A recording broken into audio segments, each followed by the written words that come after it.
Quand Gilbert et Daniel m'ont parlé de la nouvelle thématique, ma première réaction, pour être tout à fait sincère, c'est le vertige.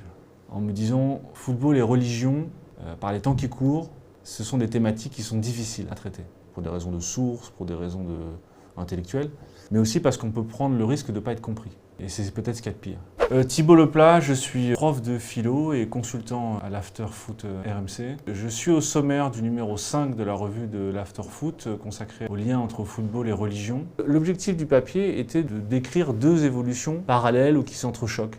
D'un côté, une surreprésentation de la croyance dans le football, ou avec des joueurs qui se signent, mais aussi le vocabulaire de la croyance, il faut y croire pour y arriver, l'entraîneur qui croit en ses joueurs, le président qui croit en son club, qui croit, etc., etc.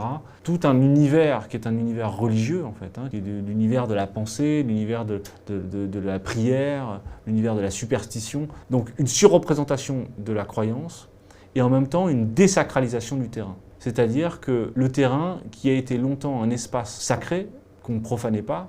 Depuis ce qui s'est passé cette année dans les stades en France et en Europe, j'ai le sentiment que ce qui était l'espace du terrain de jeu sacré, délimité par les panneaux publicitaires ou par les lignes du terrain, a volé en éclats et maintenant, n'importe quel motif, on n'hésite pas à aller fouler la pelouse. Or, si on veut comprendre ce qui s'est passé dans les tribunes cette année, je crois qu'il faut comprendre la notion de sacrilège.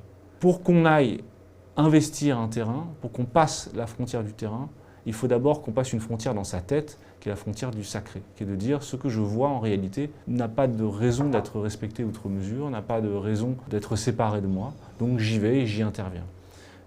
Et ce qui fait que d'un côté on a un football qui est rempli de symboliques religieuses et de l'autre côté des terrains qui sont peu à peu profanés et qui sont peu à peu sortis du champ du sacré. Je vous invite donc à retrouver mon papier dans le numéro 5 de la revue de l'After qui fête ses 1 an. J'ai participé à tous les numéros jusqu'à présent et j'espère participer à tous les numéros qui viendront. Mais il faut vous abonner.